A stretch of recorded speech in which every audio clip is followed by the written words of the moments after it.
जय हिंद दोस्तों, जय जवान जय किसान। हम राहुल जवान हैं बलराम किसान के साथ। हम हैं आज मुजफ्फरनगर ज़िले में और तारीख है 1 तारीख होगी सर, 1 तारीख 1 फरवरी शुरू हो गई और मैं नवंबर से शुरू हुआ था किसानों के खेतों में और किसानों को जगाने के लिए। लगभग गर्मी आ चुकी है और अभी भी पीछा आपका छोड़ने वाला नहीं हूँ जब तक आप लोगों को पूरी तरीके से जगा नहीं दूंगा। फिलहाल हम एक परिचय लेते हैं, उसके बाद फिर किसान पाठशाला शुरू करते हैं। भैया नमस्ते। नमस्ते, आदाब अर्ज़ है सभी को। मेरा नाम इस्लाम नबी है, गांव सीकरी, ज़िला मुजफ्फरनगर। और आज यहाँ पे हमने राहुल भाई को बुलाया हुआ है, किसान पाठशाला है और आगे की जानकारी हमारे राहुल भाई देंगे। ये आपका मोबाइल नंबर और दे दीजिए। मेरा मोबाइल नंबर है 97 61 44 66 70। जी बैठिए। सभी को मेरा नमस्ते। जय हिंद, जय जवान जय किसान। मैं जय हिंद और जय जवान जय किसान में इसलिए बिलीव रखता हूँ क्योंकि मैं एक तो सेना से आता हूँ। मैं रहने वाला ज़िला बिजनौर का हूँ। आपके पास का ज़िला है गंगा पार, बल्कि हवा में तो नज़दीक ही होगा। गंगा पार करो बिजनौर में पहुँच गए। और 17.5 साल मैंने सेना में नौकरी की है। नौकरी का वो सेवा बोल सकते हो आप उसको। सेना में नौकरी नहीं होती, सेना में सेवा होती है। सेवा भावना, वहाँ पे सब कुछ छोड़ना पड़ता है आपको। घर परिवार, रिश्ते नाते, शादी ब्याह, मैयत, सबको छोड़ के वहाँ पे खुश रह करके। और आप लोगों की सुरक्षा, आज आप और हम लोग यहाँ बैठे हुए हैं तो पता नहीं हमारे कितने भाई, कितने राहुल, कितने फिरोज़ वहाँ पे खड़े होकर के बंदूकें लेके खड़े हैं हमारी हिफाजत में दिन रात।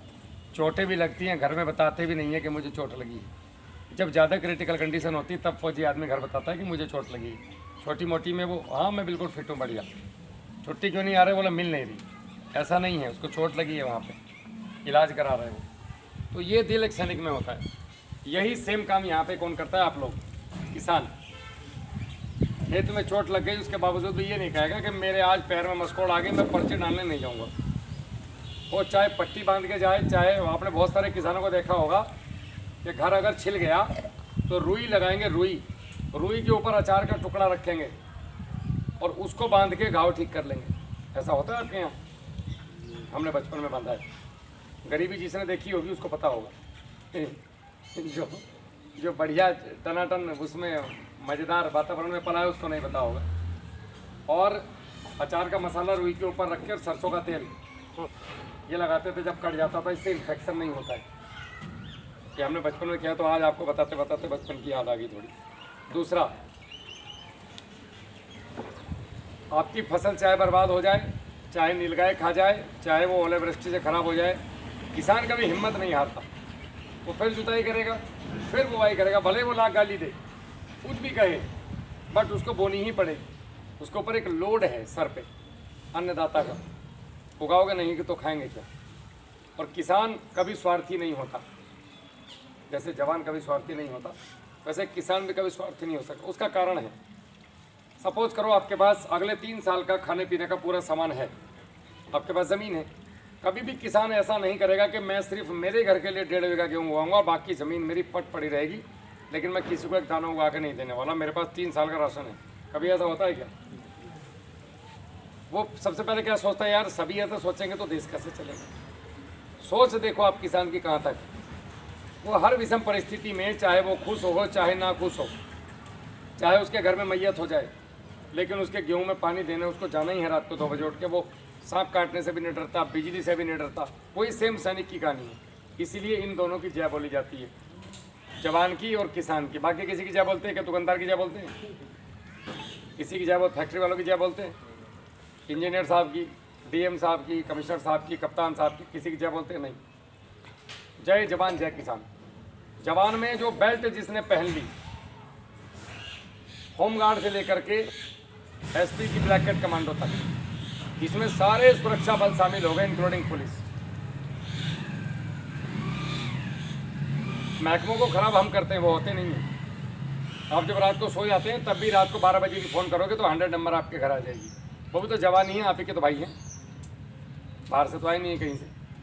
अब सब महकमे बदल रहे हैं, वो पहले वाली पुलिस नहीं रहेगी। अब पुलिस का महकमा बहुत बदल गया, बहुत कुछ चेंज हो गया लोगों में। नए लड़के हमारे बीच में से जा रहे हैं पुलिस में भी। तो सोच भी बदल रही है, माहौल भी बदल रहा है, सेना का भी बदल रहा है, सबका बदल रहा है, देश का भी बदल रहा है। किसान नहीं बदल रहा। किसान कैसे बदले? ये बड़ी खुशी की बात है कि भारत में बहुत सारे किसान, लगभग देखो हमारा देश सोने की चिड़िया क्यों था? हम पूरी दुनिया को अन्न खिलाते हैं। और पूरी दुनिया पे उसका राज है जिसका पेट पे कब्जा है। हमारे पड़ोसी की देखो कितनी बुरी दुर्दशा है आज के हालत में, तारीख में, है कि नहीं है? कितनी महंगाई और वहाँ पे बुरी हालत है किसानों की। बहुत मैसेज आते हैं उधर से, साहब हमारे यहाँ ये दिक्कत है वो दिक्कत है। भाई हम तो दूर कर नहीं सकते, हम तो अपनों की कर सकते हैं यहाँ की। तो हम लोगों को विचार करना पड़ेगा कि वहाँ ऐसी परिस्थिति क्यों हुई या कहीं भी ऐसी परिस्थिति क्यों होती है। जब हम प्रकृति के साथ नहीं चलते, चीज़ों का समन्वय समझते हैं आप लोग, तालमेल। आप जब कुदरत के साथ तालमेल करके नहीं चलोगे तो हमेशा आपके जीवन में भी गड़बड़ आएंगी और खेती में भी गड़बड़ आएंगी। हम लोगों ने क्या किया है कि ये जो रासायनिक फर्टिलाइजर हैं इनको, ये खराब नहीं है क्योंकि इन्हीं के भरोसे तुम और हम बड़े हुए हैं। अरे बस सलामी दे दी किसी ने। तो आप और हम इन्हीं के भरोसे बड़े हुए हैं। इनको देने का तरीका, डोज, बस ये गड़बड़ है, इनका इल्म नहीं है हमें। किसी ने कहा कि 5 वक्त की नमाज़ पढ़ने से आपका ईमान पर आप टिके रहोगे और आपका दिमाग शांत रहेगा और आपके जीवन में सब कुछ अच्छा होगा। अब आप 5 वक्त की तो नहीं पढ़ी लेकिन 24 घंटे नमाज ही पढ़ रहे हैं नॉन स्टॉप, तो भैया दुकान पर कौन बैठेगा, जंगल कौन जाएगा? नमाज पढ़ने से तो रोटी नहीं मिलेगी ना। 5 वक्त की बताइए, उस 5 वक्त के बीच में जो समय है उसमें आप अपने दैनिक काम करो, दुकानदारी करो, खेती करो, बिजनेस करो, कुछ भी करो। समझ रहे हैं मेरी बात? खेती में भी ऐसे ही सिखाया गया था, लेकिन हमने क्या करा, सिर्फ और सिर्फ केमिकल फर्टिलाइजर पे ही आ गए टोटल कि भैया डीएपी मतलब खाद, उसके अलावा कोई खाद होता नहीं। आजकल एक और मजे की चीज़ चली है, खेत की जुताई करो, डीएपी लाओ, खेत में बिखेर दो, गेहूँ बो दो, यही हो रहा है। गोबर खाद तो गलती से किसी ने डाल दी, थोड़ी बहुत मिल गई तो हो गई, नहीं तो कोई मतलब नहीं है। इसीलिए हमारी ज़मीनों ने देना बंद कर दिया नीचे से। अभी हमारी समस्या क्या है? हमारी मुख्य समस्या है कि हम जो भी डाल रहे हैं हमारी ज़मीन उतना मज़ा नहीं दे रही, रिस्पॉन्स नहीं दे रही हमें, यही हो रहा है। पहले आधा कट्टा में रिजल्ट आता था, अभी 1.5 में भी नहीं आ रहा है। अब हम यूरिया डीएपी पोटास तो भूल जाओ, अब हम सीसीओ के भरोसे हो गए। ये डालने के बाद अगर ये सीसी का स्प्रे करोगे तो ये जादू करेगी, नहीं तो नहीं करेगी, है नहीं? हमारी जो खेती है उसका 70% खर्चा सीसीओ में है। तो हमें सोचना ये है कि हम कहाँ तक सही चल रहे हैं, कहाँ तक गलत चल रहे हैं। अब हम मुद्दे पे आ जाते हैं। अगर आप इस हिसाब से खेत की तैयारी करेंगे जैसे मैं बताऊंगा, तो निश्चित रूप से आपको ज़बरदस्त लाभ प्राप्त होंगे। और मैं साथ में आपको हानि और लाभ बताता चलूँगा। अभी हमारी ज़मीन में सूक्ष्म पोषक तत्व यानी कि जो जीवाणु होते हैं ज़मीन के अंदर, बीज उगाने के लिए भी जीवाणु का एक खेल है, फल को पकाने में भी जीवाणु का ही खेल है, बाली को बनाने में भी जीवाणु का ही खेल है। तो जो मित्र जीवाणु हैं वो ख़त्म हो गए साहब। ख़त्म क्या मतलब? ना के बराबर हो गए। कार्बन आप बना पाओगे तो 0.23 0.32 ऐसे करके कार्बन है। होना कितना चाहिए? एक तो किसी का ही नहीं। तो कितनी कमज़ोर ज़मीन थी। अब एक बार बताओ, आपने अपने घर में एक मजदूर पढ़ाया और वो मजदूर बीमार है, बुखार आ रहा है, उसको डेंगू हो रखा है, क्या वो सही काम करेगा? अब आपको उससे काम लेना है, तो आप लोग क्या कर रहे हैं काम लेने के लिए? बजाय इसके कि उस मजदूर की सेहत को दुरुस्त किया जाए, आप लोग उसको दारू पिला रहे हैं। 1 क्वार्टर पिलाया तो उसके शरीर में तो सीधी सी बात है थोड़ी तो उसको फीलिंग आएगी जान वाली। अब बोल रहे काम कर, देख ताकत आई कि नहीं आई। अब वो थोड़ा और ढीला पड़ा तो आपने वो क्वार्टर जो है हाथ पे ले गए, उसके बाद स्टेरॉइड के इंजेक्शन लगा दिया आपने। अब वो धीरे धीरे मजदूर मर गया। मजदूर कौन है? ज़मीन। समझ रहे हैं आप मेरी बात? ज़मीन को दुरुस्त करने की बजाय हम ज़मीन में केमिकल डालते जा रहे हैं और उत्पादन लेने की, मतलब जो कुछ थोड़ी बहुत जान बची है उसको भी चूस चास के ज़मीन को बंजर कर दें। अगर यही स्थिति बनी रही, जिस तरीके से हम लगातार फर्टिलाइजर का प्रयोग कर रहे हैं इस बेल्ट पे जहाँ मैं आज खड़ा हूँ, मैं यहाँ की बात करूँगा। आपको भी पता है जो मैं बोल रहा हूँ वो कहाँ तक सच है। झूठ हो तो आप मुझे बोलना। जिस तरीके से हम झोंक रहे हैं ना बोरियाँ, हम 2030 तक यहाँ उगाना बंद कर देंगे, वो उगेगा ही कुछ नहीं। समझ रहे हैं मेरी बात? हमारे पास पेड़ नहीं बचे, हमारे पास रिसोर्सेज नहीं है इसको रिकवर करने के। अभी तक हमारी ज़मीन में थोड़ी बहुत जान क्यों बची है पता है? कारण गन्ने की वजह से। ज़मीन अगर ढकी हुई है तो उसमें कार्बन की मात्रा बची रहती है। तो गन्ने की पत्तियाँ बरसात में जाके झप हो जाती हैं, ज़मीन तक सूरज पहुंचता नहीं। और गन्ने की पत्ती आप कितनी भी कोशिश कर लो गली जाती है उसमें। तो थोड़ा बहुत कार्बन उसको मिल रहा है, बायोमास मिल रहा है, जिसकी वजह से ये थोड़ी जान बच रही है। नहीं तो पंजाब वाली स्थिति हमारी कभी की आ गई होती। हरियाणा क्यों ऑर्गेनिक की तरफ बढ़ रहा है? आने वाला देश का दूसरा राज्य होने वाला है हरियाणा, जो ऑर्गेनिक पे है। शायद ही कोई हरियाणा में ऐसे किसान होंगे जो ये कहता हो कि जी मैं रासायनिक खेती करता हूँ। हम ही पीले पड़े हैं बस। क्यों? गंगा का किनारा अभी आँख बंद है, चल रहा है सारा काम। गंगा के पानी में जीवाणु ज़्यादा होते हैं क्योंकि ये बर्फ़ का पानी आ रहा है ताज़ा वहाँ से, पहाड़ों से। और गंगा के पानी को लोगों ने रख के भी देखा है 5-5, 10-10 साल। तो ये बहुत जड़ी बूटियों से टच होके आता है, इसलिए ये पानी ख़राब नहीं होता। और इसमें बैक्टीरिया बहुत ज़्यादा हैं, अच्छे वाले। तो हमारी ज़मीनों में भी हैं।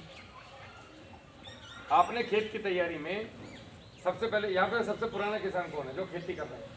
सबसे पुराने आदमी आप हो जो ना, लगभग कितने साल हो गए?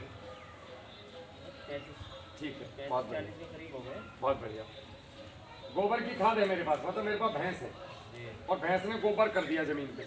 अब इसको खेत में डालने की सही प्रक्रिया क्या है? गोबर से खाद कैसे बनाऊंगे आप मुझे बताओ।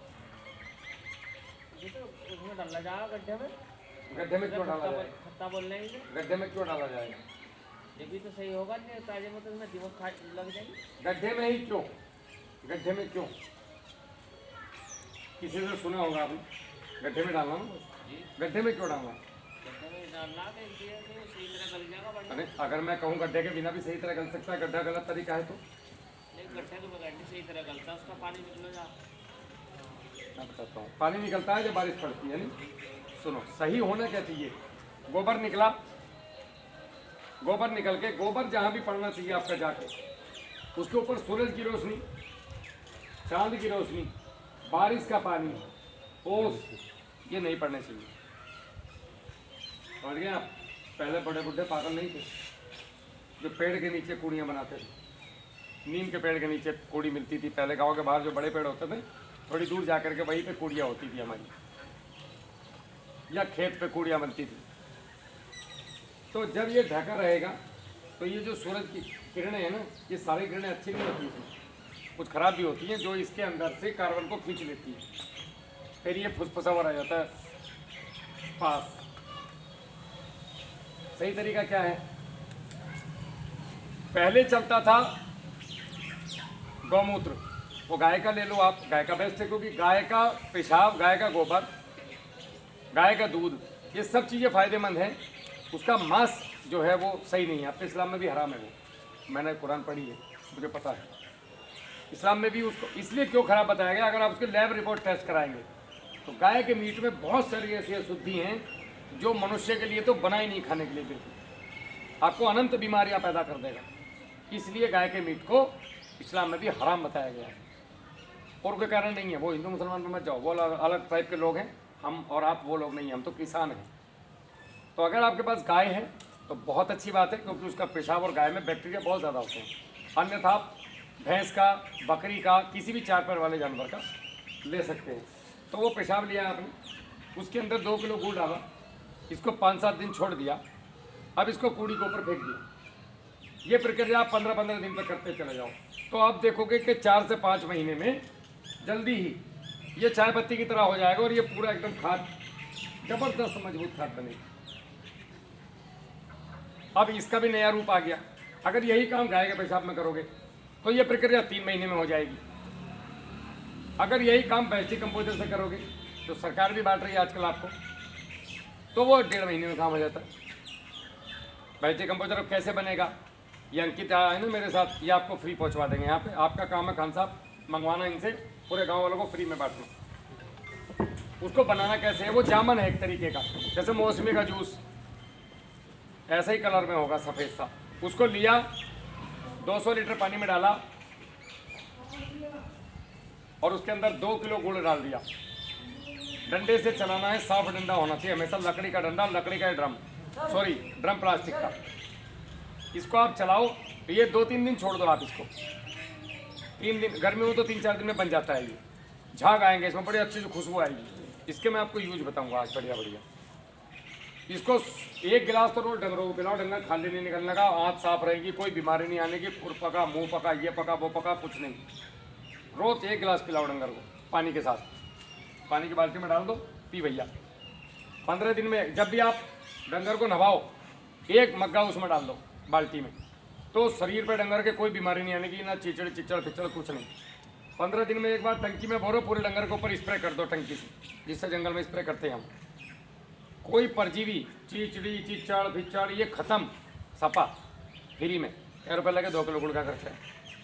आपके लैट्रिन बाथरूम जहाँ ज़्यादा गंदगी हो वहाँ 1 मग्गा डाल के झाड़ू मार दो, सारे जीवाणु खत्म। ये सबसे बढ़िया सैनिटाइजर है दुनिया का। उसके अलावा डंगरों के खुरों पे जब आप नीचे धुलाई करो डंगरों के, तो वहाँ पे 1 बाल्टी भर के डाल दो या छिड़क दो, सारे बैक्टीरिया खत्म गंदे वाले नेगेटिव बैक्टीरिया।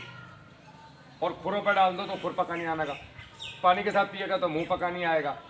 ये जो लंपी टंपी बीमारियाँ हैं तो कुछ नहीं आने वाली। ये तो हो गया पशुओं का प्रयोग। दूसरा, दूध बढ़ जाएगा कम से कम 1 किलो, 40 दिन के अंदर अंदर डंगर चेंज हो जाएगा आपका, हाजमा हुजमा टाका टक एकदम सब चीज़ें बढ़िया।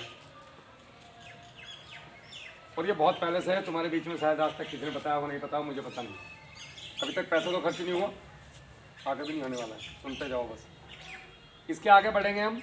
ये तो हो गया इनका डंगरों का प्रयोग, बैच डिकम्पोजर का। अब खेती में हर पानी पे 200 लीटर 1 एकड़ में चलाना हो। 6 बीघे आपके, 6 बीघे में पानी के साथ बूंद बूंद करके खेत में जाने दो। टंकी लगवाओ, खेत पे रख दो और नीचे से टंकी खोल दो। अब इसको खेत में जाने दो। ये करेगा क्या? देसी केंचुआ जो नीचे 4-4, 5-5 फीट नीचे तक जाता है, ये कहाँ से दुनिया भर से खींच के ले आएगा खेत में। अपने आप पैदा हो जाएंगे कुदरती। और आपके खेत में सारा गेम केंचुओं का है। केंचुआ नीचे जाता है, ऊपर आता है नहीं। एक केंचुआ अपने जीवन में 35 टन मिट्टी को उलट पलट करता है। 35 टन, 350 कुंटल, ये आंकड़ा है, मैंने भी कभी तोला तो है नहीं। 35 ही किलो कर दे तो भी हमारा काम हो जाएगा। इतनी मिट्टी को ऊपर नीचे करता है।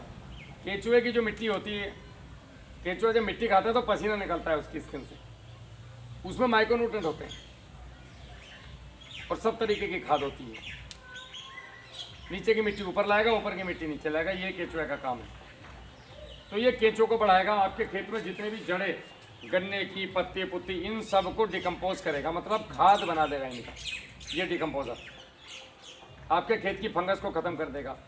आपके खेत में जितनी चीज़ें डिकम्पोज होकर पड़ी, अनसोलेबल पड़ी हैं, आप जो डीएपी यूरिया खाद दे रहे हो, इनकी एक परत बन गई खेत में।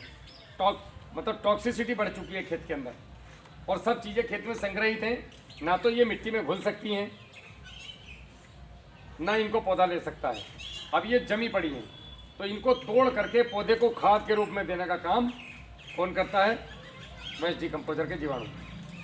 और जब मिट्टी में जीवाणु बहुत सारे हो जाएंगे, ये वेस्ट डिकम्पोजर के जीवाणु नहीं करते, जीवामृत के जीवाणु भी करते हैं, गाय के गोबर के जीवाणु भी करते हैं, मिट्टी के जीवाणु भी यही करते हैं। तो ये जीवाणुओं का ही कल्चर है। 1 बूंद डिकम्पोजर में आपके 3 से 4 करोड़ जीवाणु हैं, और ये धरती में जाके हर 3 घंटे में 3 गुना होते हैं।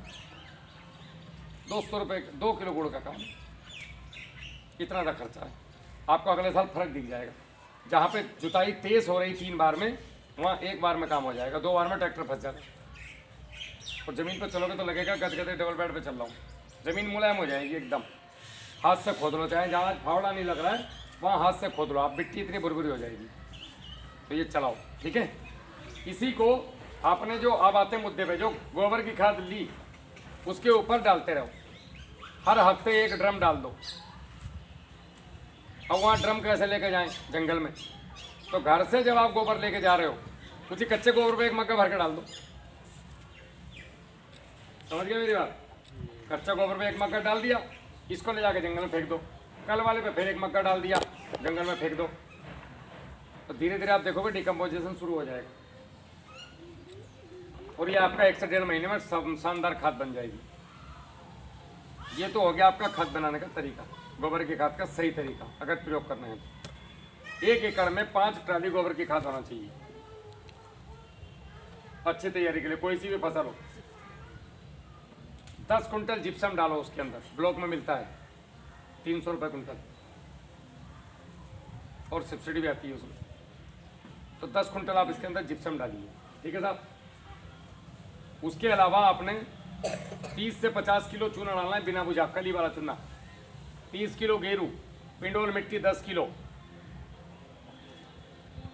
फिटकरी 4 किलो, 40 रुपए किलो है, अभी असलम भाई बता रहे थे, मेरे यहाँ थोड़ा महंगी है 80 रुपये, और दी होगी 80, देखा होगा ठीक ठाक है शकल से, तो 40 रुपए किलो फिटकरी मिलती है। पीस लो और खेत में इसी के खाद पर डाल दो, पूरे छिड़कनी है ऐसे। 4 किलो सेंधा नमक और 10 से 15 किलो मोटा समुद्री नमक, ये सब चीज़ों को मिलाओ और छिड़को। अब ये खेत में आपने बिखेर दिया, बिखेरने के बाद 9 तरह की फसलें बोनी है। कैसी? 3 दाल वाली जिनमें दलहन हो, जैसे मूंग की दाल बो दी, 1 किलो उड़द ले लिया, 1 किलो कुछ और ले ली, मसूर ले ली। 3 तेल वाली, तिल ले लिया 1 किलो, सोयाबीन ले ली 1 किलो, 1 किलो सरसों ले ली। 3 अन्न वाली, जैसे ढैंचा ले लिया, लोबिया ले लिया, बरसीन, मतलब कुछ भी 9 फसलें ऐसी होनी चाहिए जिनमें 3-3 का रेशो हो। इनकी मात्रा 15 किलो होनी चाहिए। अगर आपने इस चीज़ को सुना ना ध्यान से, तो इसी साल तुम्हारे पैसे कम हो जाएंगे खेती में और उत्पादन हो जाएगा ज़्यादा, 1.5 गुना बढ़ जाएगी आमदनी। बस करने की जरूरत है, और ये करना ही पड़ेगा। आज नहीं तो कल करोगे पाकिस्तान की तरह, नहीं तो स्थिति हमारी भी वही होने वाली। ये आपने लेना है, बिखेर दिया आपने 30, 35, 40 दिन पे इसको जुताई करवा देनी है। जुताई करवाने के बाद आपका खेत की तैयारी का काम खत्म। अब कोई सी भी फसल हो, अभी मैं कॉमन फसल पे बात कर रहा हूँ। खेत के चारों तरफ 1-1 फीट पे गन्ना घास, लान वाला बाजरे का नाम सुने सभी ने, जो एक बार काटो और हमेशा काटते रहो, वो बाजरे को खेत की डोल पे 1-1 फीट पे लगाना है। क्यों? अभी हम यहाँ खड़े हैं तो हवा आ रही है इधर से, मज़ा आ रहा है, यहाँ पे हवा लग रही होगी, क्योंकि वहाँ पे अवरोधक नहीं है। यहाँ से किसी ने झाड़ू मारी तो मेरे ऊपर आएगी नहीं, आएगी ऐसे निकल जाएगी बाहर होके। ऐसे ही आपके खेत में जो वायरस, फंगस, बैक्टीरियल और कीड़े आते हैं, तो वो खेत की मेड़ों से ही होते हुए आते हैं। जब ये गन्ना घास चारों तरफ से रहेगी तो एक तो ये आपकी ठंडी और गर्म हवाओं से बचाएंगी, लू से बचाएगी फसल को। लू और शीतलहर भी आपकी 3 से 10 फीट के बीच में ही चलती है, 5-7 फीट के बीच में, तो ये 15 फीट तक हो जाती है। एक तो इसको काट के पशुओं को खिलाए जाओ, ये बढ़ती जाएगी। दूसरा, ये हमारे प्रोटेक्शन करेगी खेत की, ठंडी गर्म हवाओं से बचाएगी और कीड़े मकोड़े वायरस से पौधे को बचाएगी। दूसरा, असलम भाई अपने खेत में क्या मार रहे हैं, वो ये इस्लाम नबी को परेशान होने की जरूरत नहीं है। आप जो मारो मेरे खेत में आने वाला नहीं है, कोई से भी घातक जहर मारो मेरी फसल पर नहीं आएगा। इसको बोलते हैं क्लाइमेट कंट्रोल। जैसे हम लोग सब जर्सी जैकेट पहन के बैठे हैं, क्यों? हवा रोकने के लिए। हवाई तो रोक रही, इससे इसमें हीटर थोड़ी लग रहा है कि बटन दबा दिया गर्म आएगा, तुम्हारी जैकेट बहुत गर्म है। बस जैकेट में हवा पार होने की क्षमता कम है, हवा पार नहीं होती तो जैकेट गर्म लग रही है, यही फैक्ट है। तो ये फसलों को भी चाहिए जनाब, आप ही को नहीं लगती ठंड, उनको भी लगती है। ये एक तरीका। और जब आप नीचे से वेस्ट डिकम्पोजर चलाएंगे तो ज़मीन में जीवाणु ज़्यादा रहेंगे, तो ज़मीन में हलचल रहेगी और ज़मीन गर्म रहेगी। 2 काम समझ में आ गए। अब बात आती है कि साहब हम लाख कोशिशों से खेती कर रहे हैं, हमारे कर्ज नहीं ख़त्म हो रहे कतई। कृषि कार्ड लगभग अपवाद की बात अलग है, वरना तो लगभग किसानों पर कृषि कार्ड आज भी चढ़ा हुआ है। वो कैसे जाएगा? आपको 1 एकड़ से 6 बीघे से अगर एक साल में 1.5 से 2 लाख रुपए की आमदनी नहीं हो रही तो आप गलत रास्ते पे हैं। अगर मैं नमाज भी पढ़ रहा हूँ, मैं सारे काम ठीक कर रहा हूँ, उसके बावजूद भी मेरे घर में शांति नहीं है, तो जनाब गड़बड़ है, मौलवी साहब के पास जाओ और पूछो कि महाराज ये बताओ गड़बड़ कहाँ है, बता दी। फिर तुम जो कर्म कर रहे हो वो ठीक नहीं है। तुम 5 वक्त की नमाज पढ़ो, सारे काम करो, उसके बाद चोरी करो रात को, तो सब सारा कर रहा बेकार। कर्म गड़बड़ है। तो हम जो खेती कर रहे हैं, तो या तो वो खेती गड़बड़ है, या उसकी पद्धति गड़बड़ है, या कुछ ना कुछ गड़बड़ है। उस पर भी आज चर्चा करेंगे। अब बात आती है कि साहब हम जो ये खाद, अभी तक एक दूसरी गड़बड़ है पानी की। हम लोग अपने खेत में जब पानी देते हैं, चाहे वो कोई भी फसल को ना हो, रात को ट्यूबवेल चला दिया और सुबह तक जब तक असलम भाई आ गए ये नहीं कहेंगे यार राहुल भाई मेरा खेत भर गया भाईजान, यार वो कुआं बंद करा दो अपना, तब जाके होता है कुआं बंद। और वो भी 1.5 दिन तक उसमें पानी आपको आराम से दिखेगा। लोग सुबह सुबह जाते हैं फ्रेश होने, वो उसी पानी से फ्रेश होकर भी आ जाएंगे, वो 1.5 दिन तक आराम से चलेगा उनका काम। ये तरीका गलत है। कोई भी फसल जब ज़मीन से निकलती है उसका जो टखना होता है, असलम भाई जो टखना भी समझाया था आपको खेत में, वो टखना अगर पानी में भीगा तो वहाँ पे बैक्टीरियल बीमारी आएगी पानी से। बैक्टीरिया के साथ में फंगल आएगी, फंगल के साथ में वायरस आएगा, उसके साथ में कीड़े आएंगे। ये कुदरत का नियम है। पौधे को चाहिए क्या? आप दोनों तरफ से अगर पानी देंगे तो पौधा आपका भोजन नहीं उठाएगा। भोजन मतलब आपने जो खाद पानी ज़मीन में दिया, खाद दे दिया, पानी दे दिया, फसल उठ ही नहीं रही, उत्पादन नहीं दे रही पूरा। क्यों? मैं आपका 30% उत्पादन बढ़वाता हूँ। अभी कोई भी दुनिया का पौधा हो, जब आप उसको पानी देते हैं दोनों तरफ से, तो जब उसका 70% पानी या तो ज़मीन से भाप बन के उड़ जाए या ज़मीन में लीच हो जाए, तो जो 30% पानी आपका बचा, उस 30% पानी को, जब ये 30% पानी भाप बन के ऊपर उड़ेगा आसमान में, इसको आपकी जड़ें लेती हैं। जड़ों के जो वाइट रूट के रुएं होते हैं हमारे, वो इस पानी को पीती हैं। 30% पानी, 30% हवा और 30% सूर्य की रोशनी और 10% कार्बनिक पदार्थ, ये जब समावेश एक साथ बैठता है, सेटिंग, उसी समय में पौधा भोजन ले लेता है।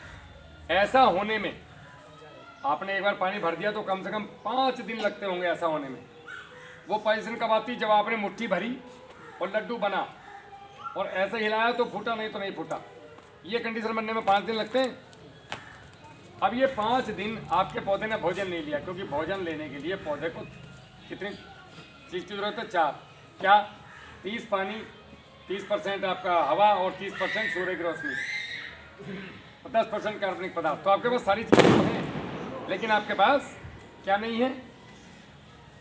तो हवा नहीं है, क्योंकि जब तक ये 70% सूखेगा नहीं तब तक वो हवा आएगी नहीं। समझ रहे हैं मेरी बात? आपकी समझ में आ रही है? नहीं आती तो पूछ लेना। तो ये कंडीशन होती है भोजन लेने की। अब ये कंडीशन बनने में 5 दिन लगे। कुछ 5 दिन में जो खाद दिया था, कुछ तो वो भी पानी के साथ लीच होकर नीचे गया, कुछ वो जब पानी भाप बन के उड़ा तो इसके साथ भी उड़ा। 80% फिक्स हो गया। रासायनिक खाद 80% फिक्स होता है ज़मीन में, ये भी सबको पता है।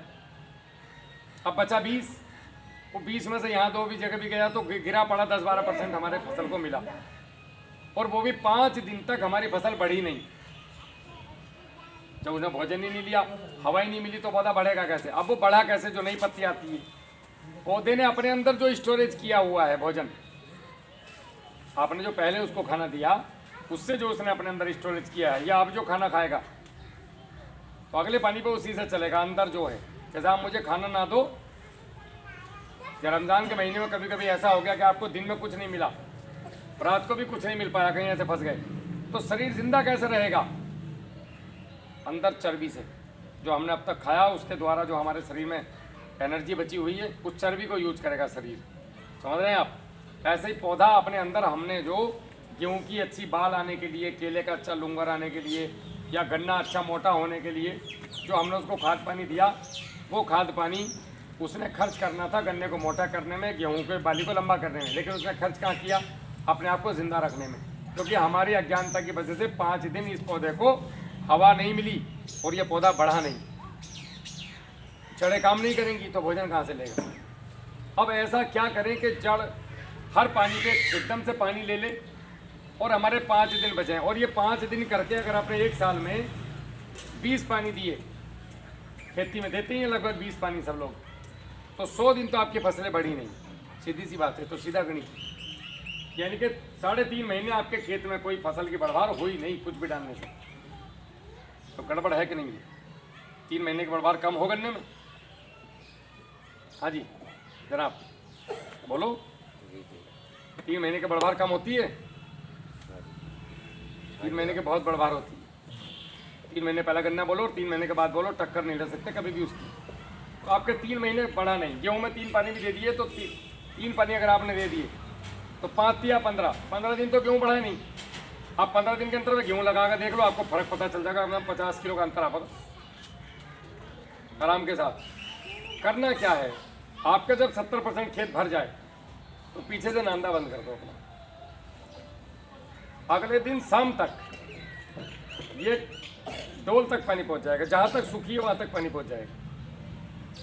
भले ही ऊपर की परत सूखी रहे, जब नीचे खोद के देखोगे 6 इंच, तो जड़ों में आपको नमी मिलेगी। इसको बोलते हैं हल्का पानी, ये देना है। अब ये लेता कैसे है?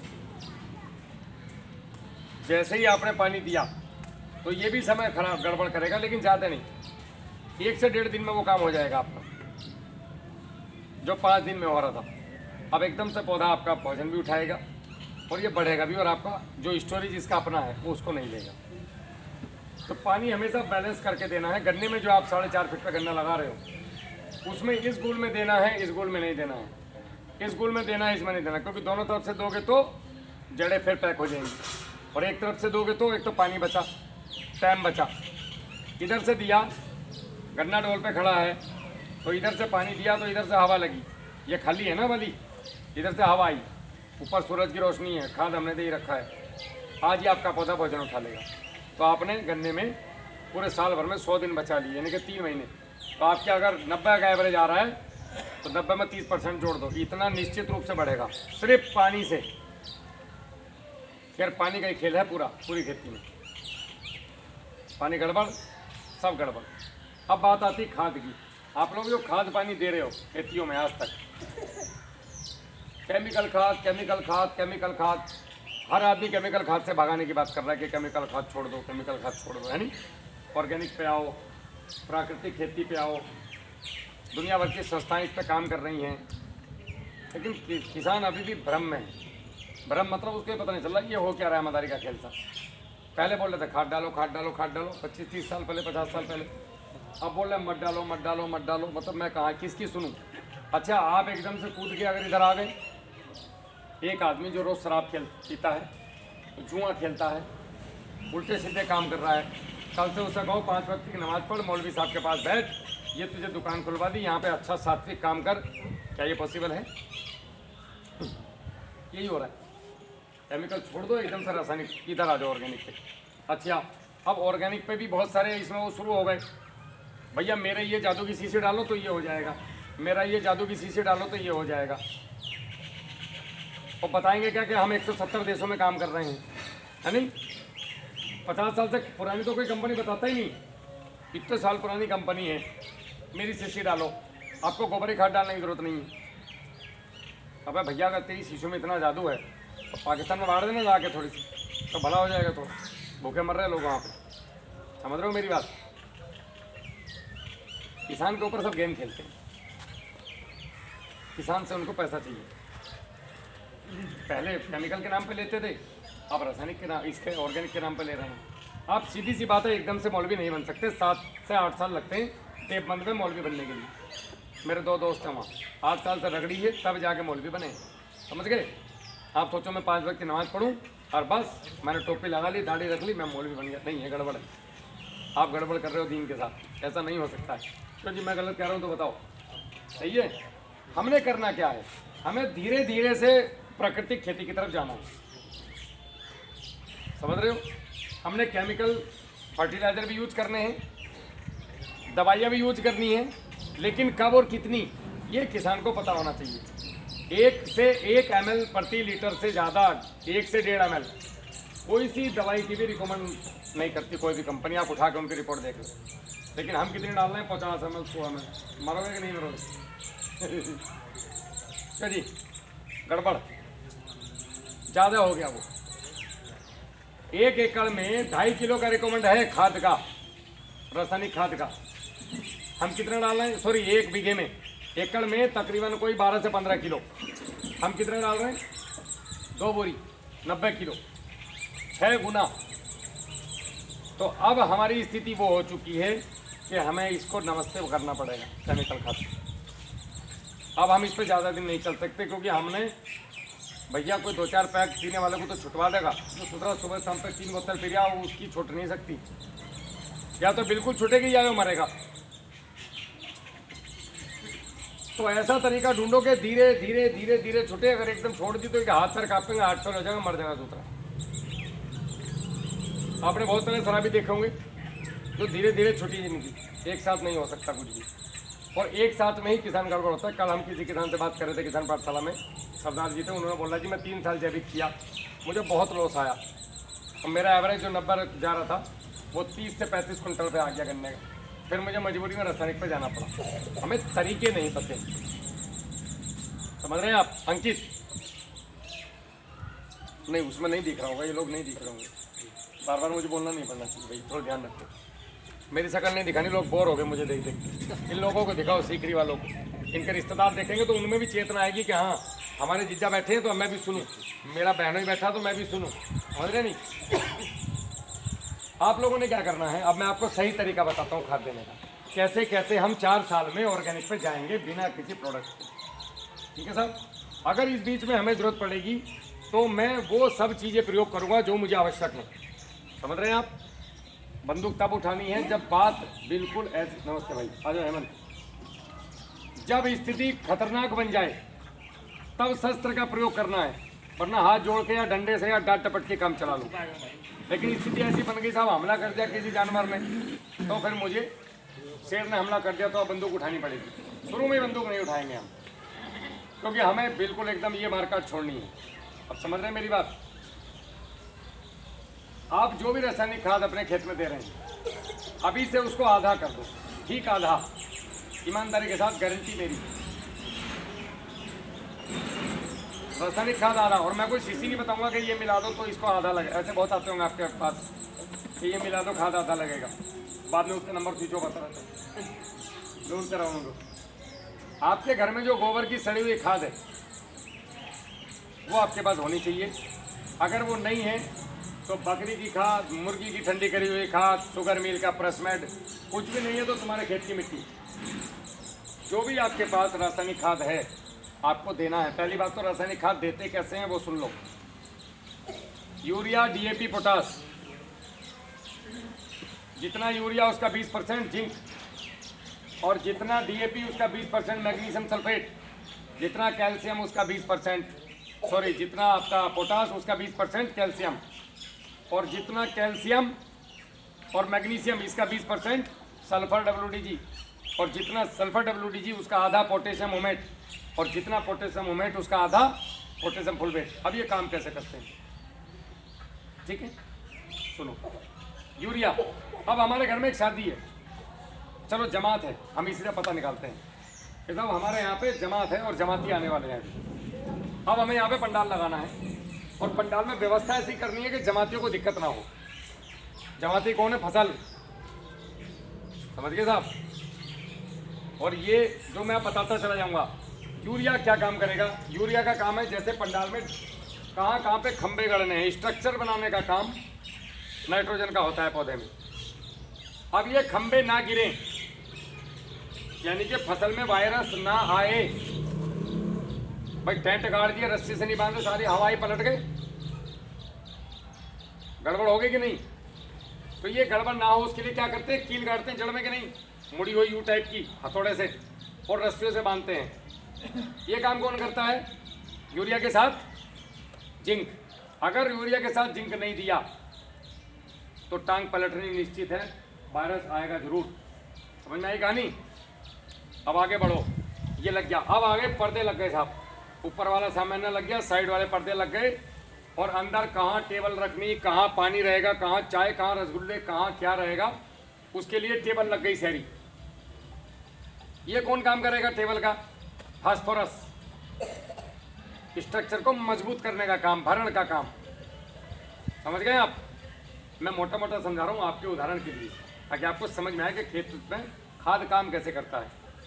अब ये पे यहाँ पे कौन सा कलर का कपड़ा बिछेगा, इस टेबल पे कवर कहाँ से लगेंगे, कुर्सी पे कौन सा कवर चढ़ेगा, इसकी जो अंदर की एक बनावट शानदार तरीके के, इसको जो लुक दिया जाएगा वो काम करेगा मैग्नीशियम सल्फेट। वरना जमाती आएंगे तुम्हारे कहीं कोई एक तरफ टांग पे पहले पड़ी किसी की कुर्सी की मुड़ा पड़ा, कहेंगे यार क्या गड़बड़ है, बड़े बदतमीज आदमी है। वैसे ही काम कौन करवाएगा उससे, मैग्नीशियम। इधर आ जाओ, अब इसमें भरण होगा, रसगुल्ले कहाँ रहेंगे, चाय पानी अब रख दी ला करके, बिल्कुल पूरे पंडाल में सब चीज़ें सजा दी। अब ये व्यवस्था कौन देखेगा कि रसगुल्ले कहाँ से आएंगे, वापसी में कम पड़ेंगे तो रसगुल्ले रखे कि नहीं रखे, पकौड़े आए कि नहीं आए, चटनी आए कि नहीं। भरण का काम किसका है, ट्रांसपोर्ट का, लाने का पोटास का काम है। अब ये रसगुल्ले खाएंगे कैसे, तो चम्मच होनी जरूरी ना, दोने होने जरूरी हैं। चम्मच दोने वो व्यवस्था, वो आदमी बांटने वाला, ये काम किसका है? कैल्शियम नाइट्रेट का। समझे आप? अब नीचे आ जाओ, सल्फर का क्या काम है? सल्फर का काम है इसकी रौनक बनाए रखना, और यहाँ पे फालतू आदमी ना घुसे, वो बाहर घूमते रहना, उधर कोई आदमी खड़ा करना, और रौनक बनाए रखना, खेत में फंगस ना लगने देने। फंगस लगती है सल्फर की कमी से, ठीक है? तो सल्फर का काम क्या हो गया? जैसे पंडाल में 2-4 आदमी ये देखते रहे कौन गाँव का नहीं आया, ये बाहर निकाला, भी रुक जा, मेहमान खाना खा रहे हैं, तू रुक, इधर जा, ये काम हो गया आपका देख रेख का काम, सल्फर WDG। अब इसके नीचे आ जाओ, पोटेशियम ह्यूमेट, जड़ों को बढ़ाता है खेत में जाके, पानी को होल्डिंग कैपेसिटी बनाता है, और जड़ों की भूख को बढ़ाता है, हाजमा ठीक करता है। हाजमा ठीक कैसे होगा? ये भाई साहब रसगुल्ले में खड़े, पता चला इनको टॉयलेट आ गई, तो सोचा रसगुल्ला देने वाला कोई नहीं, तो इनके बदले में कौन खड़ा होगा? रसगुल्ले हैं या नहीं हैं, पीछे से हलवाई पे है भी कि नहीं है, ये सारी व्यवस्था का काम किसका है? पोटेशियम ह्यूमेट का। व्यवस्थित करना चीज़ों को अंदर जा करके, और खेत की उपजाऊ शक्ति को बढ़ाना, कार्बन को बढ़ाना। अब पोटेशियम फुलवेट, अब पोटेशियम फुलवेट हो गए सबसे पुराने हाजी जी, उन्हें काम कुछ नहीं है ना, वे कुछ कर सकते। वो ये देखेंगे, ओए तू तो रसगुल्ले में खड़ा था, तू यहाँ क्यों बात कर रहा है, रसगुल्ले में कौन है, उधर चल।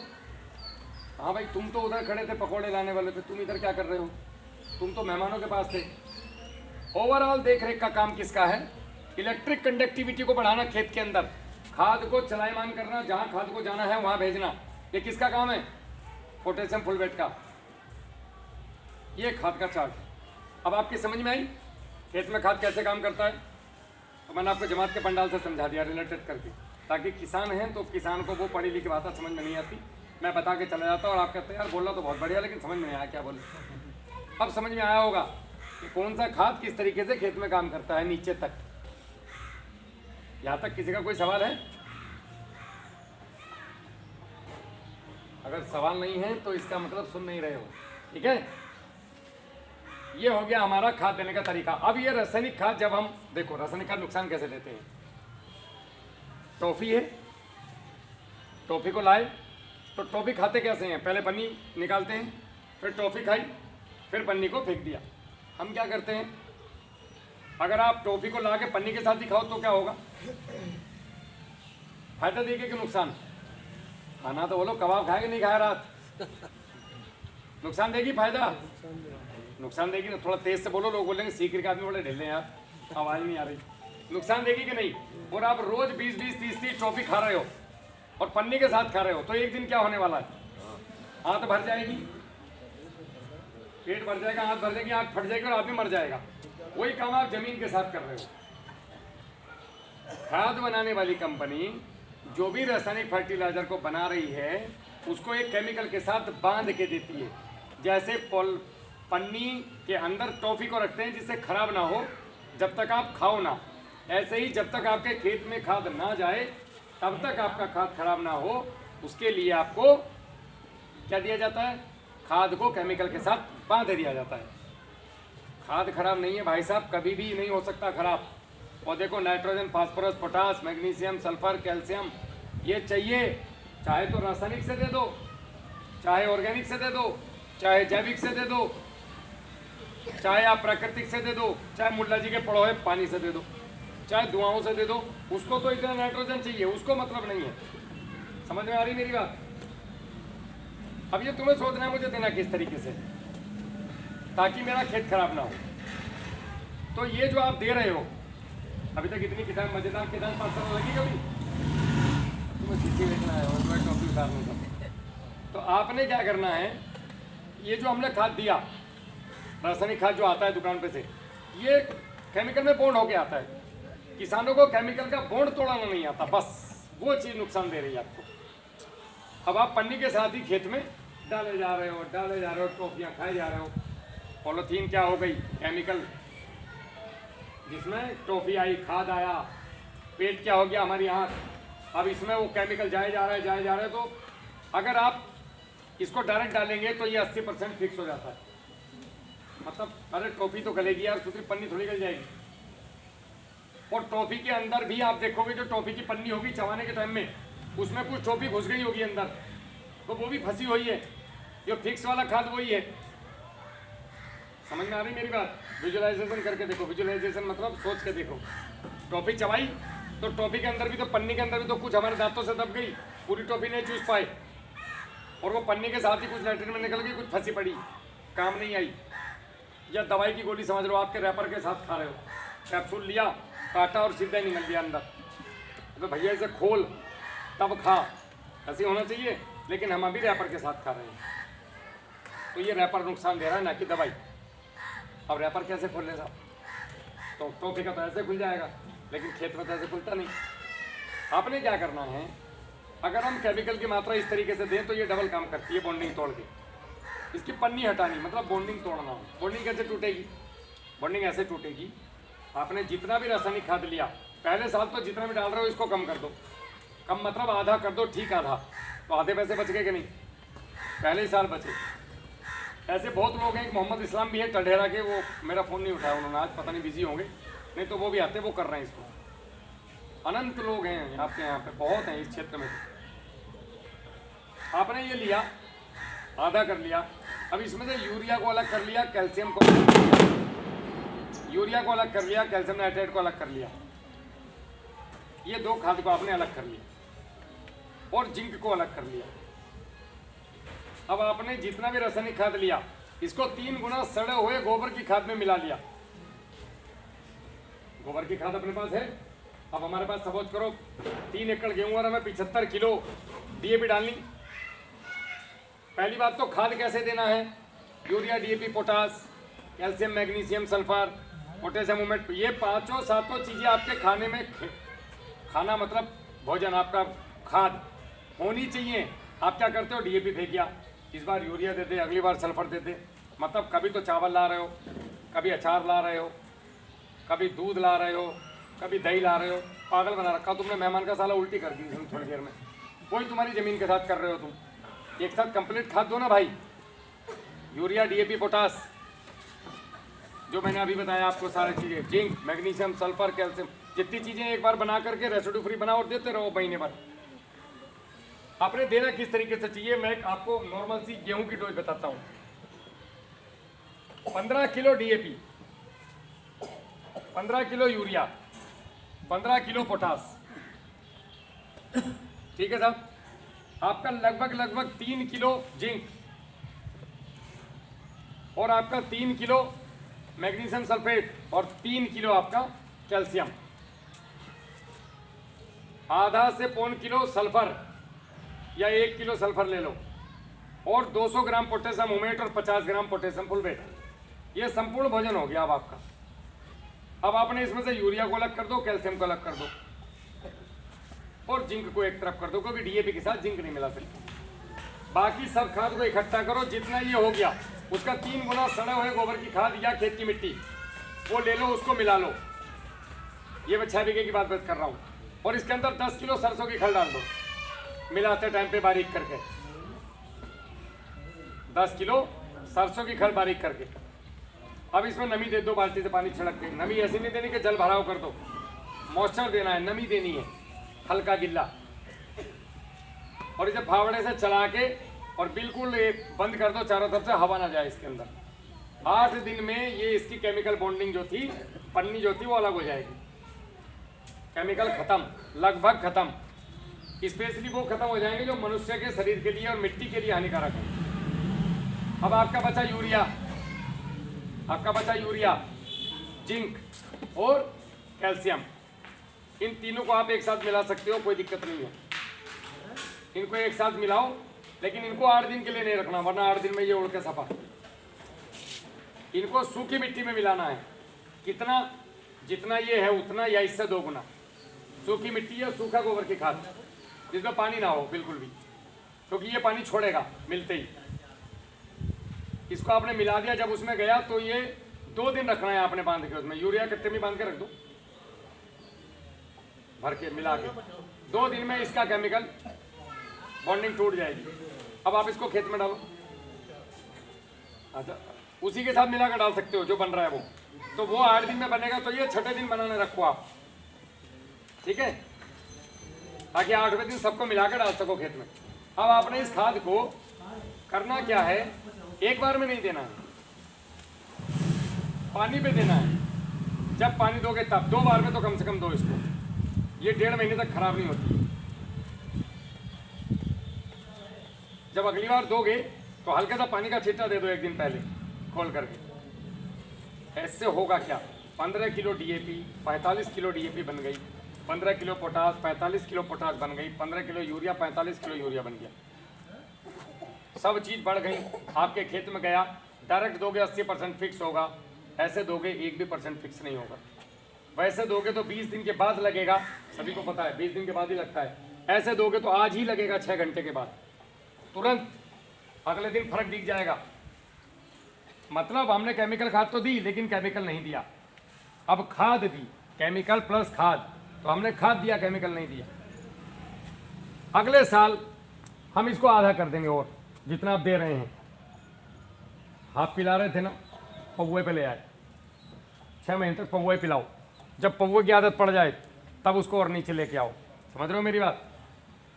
1 साल और अगले साल हम इसको आधा कर देंगे, और तीसरे साल आधा करने के लिए नंगा नहाएगा नहीं, छोड़ेगा क्या? तो 15 किलो का था, 7.5 किलो, तो तीसरे साल क्या करोगे? 3 किलो ना के बराबर। और चौथे साल से आप बिना खाद के खेती करोगे। ऐसे आप जैसे नहीं हो, ऐसी मैं कम से कम 4000 से ज़्यादा किसान पाठशालाएं लगा चुका हूँ, और हम 17 देशों में हैं, 17 देशों में इनकी वीडियोस पड़ी हुई हैं, हर कंट्रीज़ की। ये मेरा क्षेत्र है, इसीलिए मैं यहाँ आप लोगों के बीच में दौड़ रहा हूँ। वो भी ये भाईजान के कहने पर, नहीं तो उनको पता है कि समय की क्या स्थिति है, मेरी टाइम नहीं है। आप ही लोगों को जगाते घूम रहे हैं। अपना क्षेत्र में दिया तले अंधेरा नहीं होना चाहिए, मैं वो कहावत को ख़त्म कर दूंगा। दिया तले बिल्कुल अंधेरा नहीं रहेगा। साला दिया ही गड़बड़ है तो बात अलग है, मैं अंधेरा नहीं छोड़ने वाला, मैं बत्ती की फुल पावर फेंकूंगा अपनी। इस तरीके से अगर आप खाद दोगे तो क्या आपको बाजार जाने की जरूरत पड़ी अभी तक? पैसे कम हुए कि बढ़े? कोई चीज़ी खरीदी अभी तक? लास्ट तक भी नहीं खरीदोगे। इस तरीके से आपने खाद देनी है जनाब।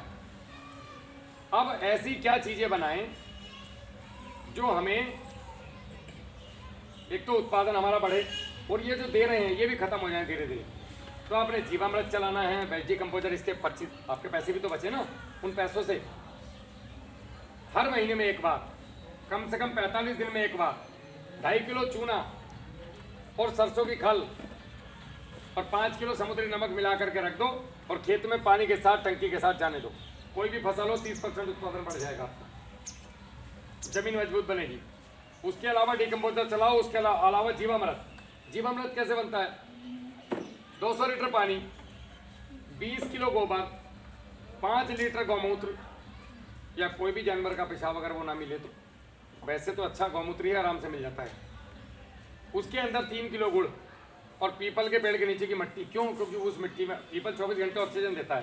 पीपल हो, बड़ हो, या कोई ऐसा जंगल हो जहाँ पे खेती ना हुई हो 30, 35, 40 साल से, वहाँ की मिट्टी 1-1.5 किलो वो ला के उसमें डाल दो, और इसको चलाते रहो चलाते रहो। इसको 15-20 दिन, महीने भर रहने दो। 15 दिन में इसके ऊपर की काली काली काई हटा दो, क्योंकि ये नेगेटिव बैक्टीरिया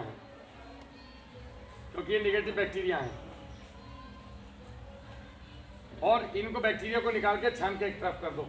मोबाइल कम चला के रात को करवट लेगी। ये बैक्टीरिया जब निकाल दोगे तो ये बहुत ज़्यादा इसके अंदर बैक्टीरिया आ जाएंगे ज़बरदस्त वाले, और इसको 1 महीने में एक बार 1 एकड़ में आप छोड़ दो। इसके बहुत शानदार परिणाम है। यही छुटवाएंगी 3 चीज़ें आपकी खाद। समझ रहे हो? ये जूस है, जूस। आदमी को जब ताकत आएगी शरीर में तो शराब की तरफ से तलब हटेगी उसकी। कमज़ोर रहेगा तो तलब मारेगी। कमजोरी आदमी को सताती है सब चीज़ें, मजबूत आदमी को नहीं सताती। तो ये 3-4 चीज़ें हैं। चीज़ें बहुत सारी हैं, अनंत है मेरे पास, मैं कल शाम तक बोल सकता हूँ, इतने आइटम हैं। फिलहाल यहाँ तक करो।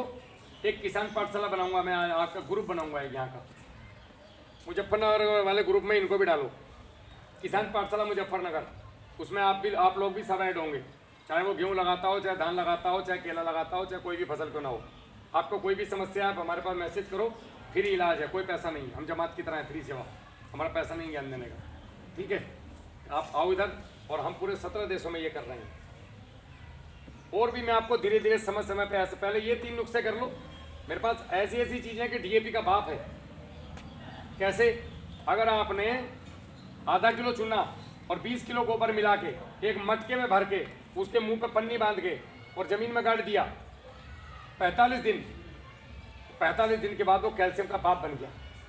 उसमें से 1 किलो लो, गोबर के ऊपर फेंक दो। इस जो आपकी गोबर की खाद पड़ा हुआ है ना गोबर, अब एक एकड़ में 3 बोरी फेंकनी जैसे आपने, तो 3 बोरी गोबर ले लिया सूखा, उसके ऊपर 1 किलो ये निकाल के भुरभुरा हो जाएगा। ये बिखेर दो। ऐसे ही नमक का बनेगा, फिटकरी का बनेगा, सेंधा नमक का बनेगा, ऐसे बहुत चीज़ों के बनते हैं। भस्म रसायन बोलते हैं इसको। ये सब चीज़ों को मिलाओ, ऊपर से सरसों की खल डालो, पानी छिड़को, बन गया भाई साहब NPK का कट्टा। कितने कट्टे बन गए? 4 कट्टे NPK डालो। खेती जरूरत नहीं है, लेकिन कब? तीसरे साल, पहले साल तो है। एकदम से काम नहीं करेंगे ये चीज़ें, लेकिन ये उनके साथ बना बना के डालनी है, तब आप केमिकल से मुक्त हो सकते हो भाई। वरना कोई दुनिया की ताकत नहीं तुम्हें केमिकल से मुक्त करवा दे। समझ रहे हो किस तरीके से खाद देनी है। अब बात आती है कि हमें अगर 1 एकड़ से 150-2 लाख रुपए नहीं मिल रहे तो हम गलत राह पे हैं, क्या करें? हम लोगों ने शुरुआत की थी कपास से। कपास के बाद मोरिंगा पे गए, उसके बाद और फसलों पे भी आए, लेकिन केले पे आकर रुक गए हम लोग। केले की एक फसल ऐसी है, आपका अगर बढ़िया गन्ना निकलता है, आज मैंने हिसाब जोड़ा था सुबह अंकित के पापा के साथ, 90 कुंटल अगर आपका एवरेज आ रहा है खेत में, तो आपको 10,500 रुपये बचते हैं। 90 कुंटल वाले को 1 बीघे में 10,500 रुपये की बचत होगी। नहीं तो कैलकुलेटर निकाल लो। आज इसके पापा ने और मैंने सुबह बैठ के ये जोड़ा। मैंने उनसे पूरा खर्चा पूछा। पहले दिन जब ट्रैक्टर घर से ही स्टार्ट हुआ जुताई के लिए, वो दिन से लेके कितने मजदूर लगे, कितनी जुताई खुदाई हुई, कितना केमिकल पड़ा, क्या खाद पड़ा, कितने कहाँ से आए, तो वो जब हिसाब जोड़ के हम निखर्चे की बात आई, हमारा ट्यूबवेल भी फूकता है, मैं साल में 2 बार मोटर फूके, नहर के पास भी देनी पड़ती है। तो वो जब हिसाब जोड़ा तो हिसाब आया 10,500 का। तो 50,000 रुपये हमें अभी 5 बीघे में बचते हैं गन्ने से निखर्चे। मैं आम किसान की बात कर रहा हूँ, अपवाद की बात नहीं कर रहा। 100 में से 10 मोल भी हो सकते हैं, 100 के 100 मोल भी नहीं आज की तारीख में। 90 गड़बड़ हैं, समझ रहे मेरी बात? तो हम 90 की बात करेंगे, इनको कैसे सुधारें? 10 की नहीं, ये तो सुधरे हुए हैं ही। तो ये अब हम केले की बात करें, जैसे मैं केले की बात करता हूँ, मैं केले का मास्टर हूँ, केला सिखाता हूँ दुनिया को, और लोग कर रहे हैं, बहुत अच्छा उत्पादन ले रहे हैं। उसमें आपने क्या करना है, अगर मरे से मरा 20 किलो का चरखा भी आया, 12 रुपये किलो से कम का रेट, अच्छे क्वालिटी अगर आप बनाओगे जैसे हम बताते हैं, तो उससे कम जाता नहीं है। अगर बंच कवर वगैरह लगा के बनाएंगे उससे कम जाता नहीं। 240 रुपये का एक चरखा हुआ, 1 एकड़ में 1100 पेड़ लगते हैं। एक बार लगा के कम से कम हम 5 साल तक केला काटेंगे। अभी जैसे ये खान साहब है, इस खेत में ये मरने मर जाएंगे, केला नहीं बदलेंगे। क्यों? ये जीवन भर के लिए लग गया 5 महीनों पे, ये बदला नहीं जाएगा। हर 6-6 महीने पे ही ना फल देगा ये। इसकी कहानी आपको ये समझाएंगे, क्या हमारी और वीडियो में देखना। मैं बात कर रहा हूँ 5 साल वाले की। लाइन से लाइन 5 फीट, पौधे से पौधा 8 फीट, जिगजैग में, जिगजैग जैसे इनका लगा हुआ है, आमने सामने नहीं आएगा। इससे होगा क्या? पौधे को सराउंड जगह ज़्यादा मिलेगी, चारों तरफ पत्ता केले का चौड़ा होता है, सूर्य का प्रकाश ज़्यादा मिलेगा। हमारा चलो पूरी कोशिश कर ली हमने, और हमारा 20 किलो का चरखा है, 240 का एक बैठा, 1100 पौधे लगाए, 100 पेड़ पे हमारे फल आया। लेकिन मामा फूफा चाचा नाना इधर आधर बट गया, 1000 पेड़, तो 2,40,000 का केला निकला। लागत 1 लाख में 1 एकड़ की, 1 एकड़ में 1 लाख की आ जाती है, आ ही जाएगी। 70,000 से लेके 1 लाख तक की आती।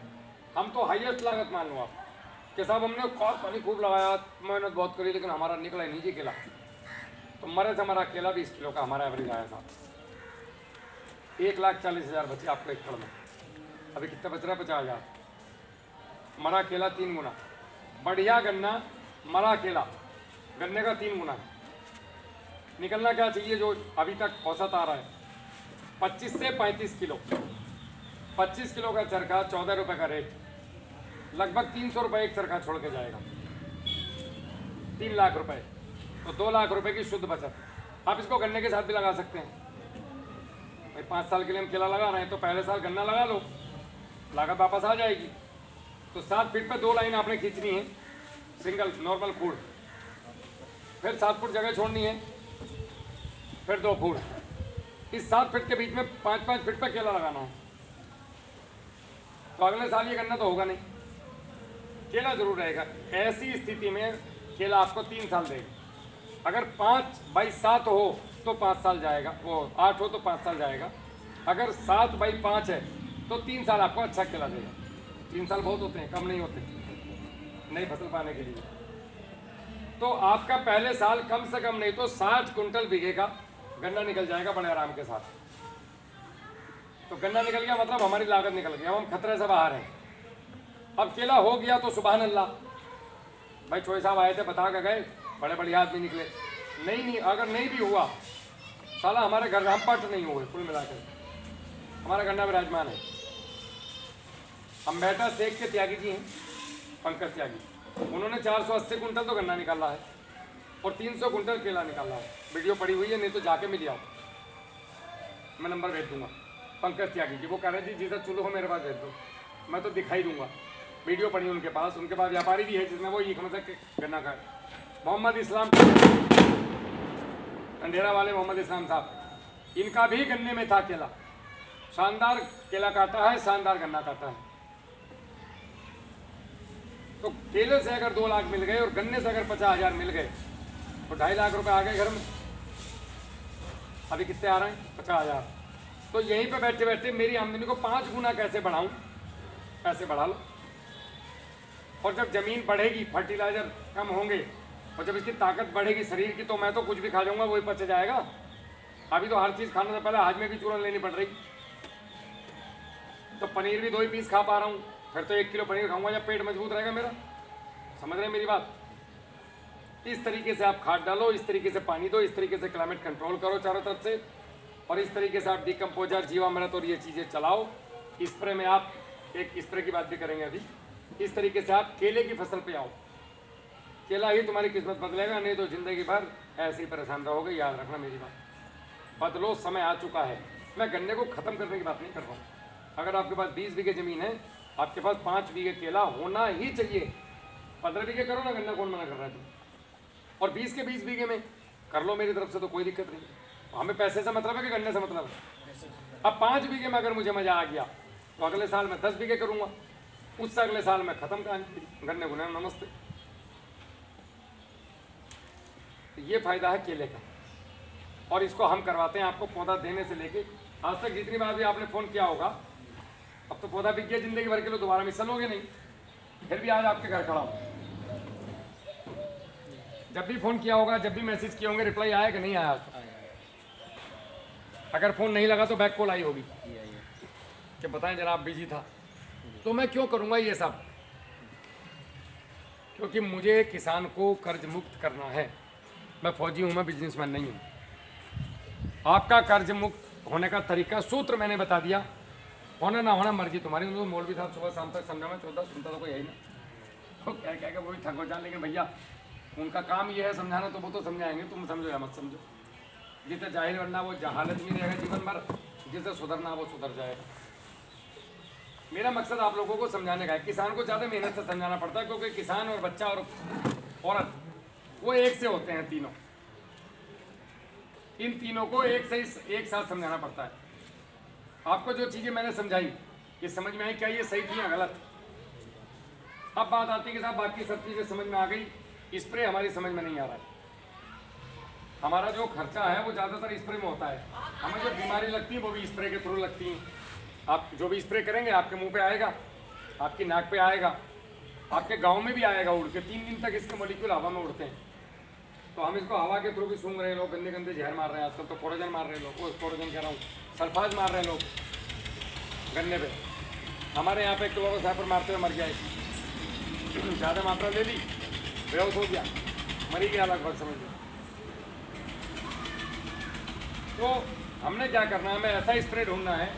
आज की तारीख में अगर हम हिसाब जोड़ें तो कीड़े मारने की दवाई, फंगस मारने की दवाई, वायरस मारने की दवाई और पौधे को बढ़ाने की दवाई, न्यूट्रिशन अगर हम डालते हैं उसमें खाद पानी, तो ये 1800 से लेकर 3000 तक का ड्राम बनता है एक एकड़ का। 6 बीघे का खर्च होते हैं इतने रुपए। ये तो हिसाब जोड़ लो, मेरा जोड़ा हुआ इसलिए बता रहा हूँ। हम कैसे करें कि आगे का जीरो खत्म कर दें? 1800 को 180 पे कैसे लाएं? और काम सारे होने चाहिए एक नंबर के। तो वो है मिट्टी का स्प्रे। मिट्टी कौन सी? जिस पर बैठे हो। आपके खेत में ऐसी जगह जहाँ पे खेती ना हुई हो या कल्टीवेशन ना हुआ हो, वहाँ की ऊपर से नीचे तक की गड्ढा खोद लो। एक जैसे हम लोग टॉयलेट का गड्ढा खोदते हैं, गड्ढा खोद लिया, अंदर घुस गया। अब इस गड्ढे में ये इतना गड्ढा खोद लो गहरा, चौड़ाई लंबाई आपके अनुसार, जो आप नीचे जाकर ऊपर आ जाओ। खुरपी से, दराती से, किसी चीज़ से भी ऊपर से नीचे तक की मिट्टी छील लो। चारों तरफ की छील लो, एक तरफ की छील लो, मर्जी आपकी। और इस गड्ढे को हमेशा ढक के रखो। अब ये 25 किलो मिट्टी लेकर के 200 लीटर पानी में डाल दो। 200 ग्राम सुक्रोज, हम जिससे केले का पौधा बनाते हैं वो, उसमें क्या क्या है? वाइस्नोमेटा नाम है उसका, गन्ने के रस से निकला हुआ सुक्रोज है, कोई ज़्यादा कलाकारी नहीं है। हल्दी का करकुमीन है और उसके अंदर गोवर्क है। गोवर्क एंटीबैक्टीरियल होता है। और आपका जो हल्दी,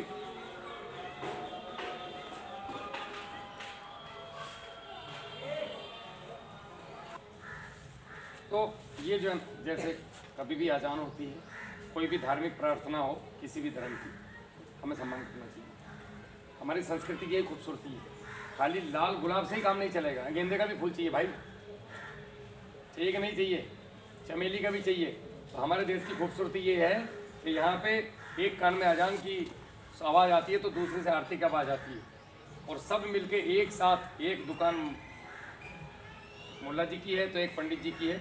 ये हमारे देश की खूबसूरती है। ऐसा पूरी दुनिया में कहीं देश नहीं है, इसलिए हम सबसे खुशहाल देश है दुनिया के। तो बाकी उन्मादों से, शैतानों से दूर रहो और ये मोहब्बत बनी रहे, हमेशा इसको बनाए रखो जीवन में। तो कभी भी रुक जाना चाहिए, या किसी की मैयत जा रही हो वहाँ पे रुक जाओ 2 मिनट के लिए, ये सम्मान होता है सामने वाले का। तो ये जो मिट्टी का आपने 25 किलो मिट्टी ली, इसमें आपने 200 ग्राम वाइस्नोमेटा। वाइस्नोमेटा में 3 चीज़ें हैं, गोवर्क, हल्दी का करकुमीन और आपका सुक्रोज, गन्ने के रस से निकला हुआ। ये तीनों चीज़ों को मिला करके इसके अंदर डालते हैं। तो ये करता क्या है? नेगेटिव बैक्टीरिया को मारता है। भाई ज़मीन के अंदर फंगस के अंडे भी हैं, ज़मीन के अंदर आपके कीड़ों के अंडे भी हैं। तो वो अगर आप फसल के ऊपर फेंकोगे उल्टा तो वो गड़बड़ करेगा, उतना अच्छे तरीके से नहीं आएगा रिजल्ट। हम लोगों ने क्या किया, जिससे हम पौधा बनाते हैं केले का ना, उसी पौधे का ये लिया, मतलब सुक्रोज, ये हमारे यहाँ से आ जाएगा। आपके यहाँ पोस्ट ऑफिस से आता है सीधा। हम दुकान नहीं है हमारी कोई, जिससे मिलावट ना हो, इसलिए हम सीधा कंपनी से किसान के घर भेजते हैं। ठीक है, या आप अंकित से मंगवा सकते हैं, ये भी डिमांड से मंगवाएगा। आप इसको दे दो डिमांड, ये वहाँ से यहाँ पहुँचवा देगा, आएगा डाक से ही। ठीक है, तो ये आपने क्या करना है, 200 ग्राम डाल देना है। ये 200 रुपये का 200 ग्राम है, 6 बीघे का खर्चा 200 ग्राम आपने उसमें डाल दिया। 36 घंटे छोड़ दिया, डंडे से चला दिया, छोड़ दो उसको, ढक दो, कपड़े से ढक सको तो अच्छी बात है। 36 घंटे के बाद जाओ, डंडे से चलाओ, 15-20 मिनट छोड़ दो। जब मिट्टी नीचे बैठ जाए, ऊपर के पानी को लो, कपड़े से छानो और स्प्रे करो। ना तुम्हें खतरा, ना पर्यावरण को खतरा, ना ज़मीन को खतरा। इससे होगा क्या? एक तो कीड़ा ऐसे मरेगा, कैसा भी हो, अमला कमला टमला टॉप बोरर, कहीं का भी बोरर, कुछ भी हो, ख़त्म कहानी। दूसरा, फंगस का भाप है, यो पालेगा, बचाव इससे होगा। तीसरा, वायरस की बीमारी नहीं आएगी। बैंगन में पत्ता मुड़ गया, या उसमें आपका टमाटर में पत्ता मुड़ जाता है, मिर्ची में लीफ कर्लिंग रोग आता है, उकटा रोग आता है, कोई वायरस नहीं आएगा किसी भी तरीके का। और न्यूट्रिशन मैनेजमेंट, आप गेहूँ पे मारोगे तो आपको लगेगा कि हमने यूरिया छिड़क दिया, खेत में कट्टा डाल दिया। एक सरदार जी की वॉइस क्लिप है, मैं आपको सुनाऊंगा बाद में, उन्होंने इसका प्रयोग किया। तो ये लाखों लोग कर रहे हैं, करोड़ों लोग कर रहे हैं दुनिया में इसका प्रयोग। हमारे यहाँ इतनी डिमांड है कि वे एक दिन में भेज नहीं पा रहे। 5-5 हज़ार 10-10 हज़ार पैकेट की डिमांड एक दिन में आ रही है। तो कहीं ना कहीं देश बदल रहा है। एक स्प्रे से आप बचे, पर्यावरण बचा, सब कुछ बच गया। दूसरा, आवारा जानवर नहीं लगेंगे। जब मिट्टी का स्प्रे फसलों पे होगा, आवारा जानवरों का प्रकोप बिल्कुल कम हो जाएगा।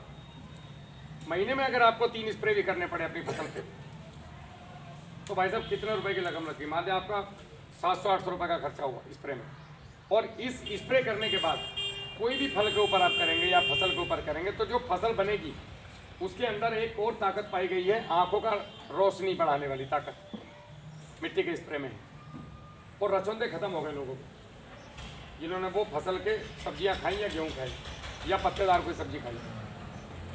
बड़ा शानदार रिजल्ट है इसका। आप एक बार कर लो, आपका दिमाग खराब हो जाएगा कि यार ये क्या जादू था साला, है तो हमें पता ही नहीं आज तक। 1800 को हम 180 पे लेके आ गए।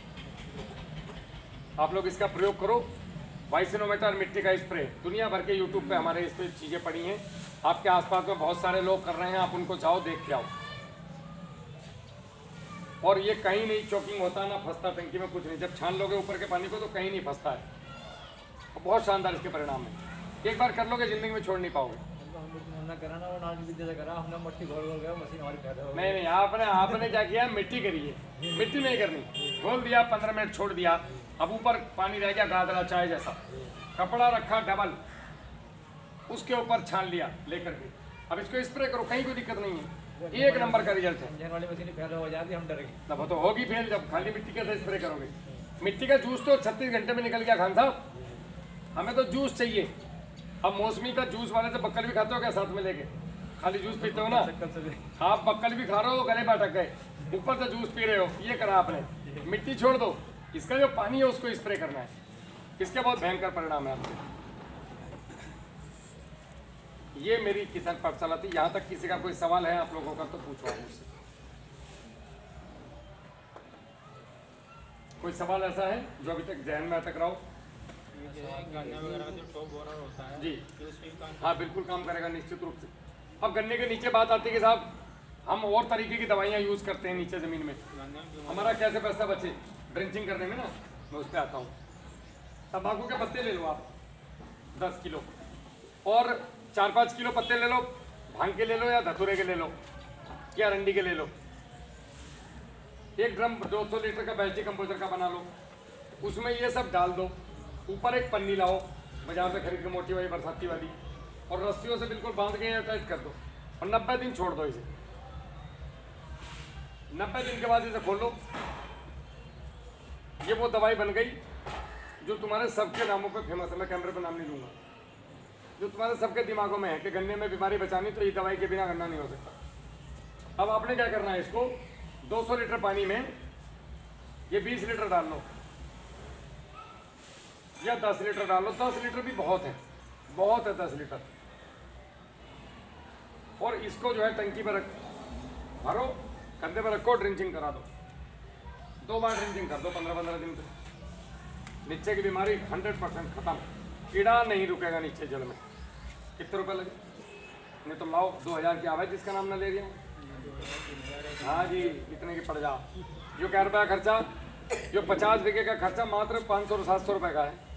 और हाँ, इसमें गुड़ और डालना है 5 किलो, वो भूल गया था मैं। 5 किलो गुड़, 10 किलो तंबाकू के पत्ते, 5-6 किलो भांग के, ना मिले सूत्र छोड़ दो। तंबाकू चाहिए लेकिन, हाँ तो डाल दो। हाँ ओके वाला, इसके पत्ते हमें सूखे पहले मिले करते जब हम लोग छोटे बालक थे, तब हमने खुद बनाते देखे घर में। वो सीरे से गुड़ तंबाकू बनाया करते बुढ़े, मिल जाओ तो। हाँ, तो वो डाल के आपने 90 दिन छोड़ना है।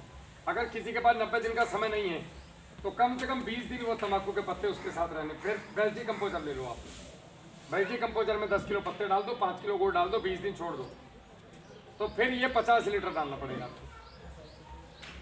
आप लोग हमारे साथ खेती करो, आपको सब समझ में आता चला जाएगा धीरे धीरे कि क्या रिजल्ट है किस चीज़ की। अभी आपने ये स्प्रे करना है, मिट्टी का स्प्रे। 5-7 दिन बाद, 5-7 दिन में आपके यहाँ पार्सल से आ जाएगा वो, आप लोग मंगवाओ। 94 245 38 222 नंबर है, फ़ोन करो, आपके घर पे आ जाएगा। ठीक है, आज 5 किलो गुड़, 5 किलो भांग के पत्ते और तंबाकू कितना बता 10 किलो पत्ते, तंबाकू नहीं, तंबाकू के पत्ते 10 किलो, 10 किलो 10 किलो। एक ड्रम में डाल के ऊपर से पन्नी बांध के हवा टाइट कर दो इसकी। पानी वानी बर्फ में, हाँ 3 महीने रख दो। पानी कितना हाँ जी, 200 लीटर।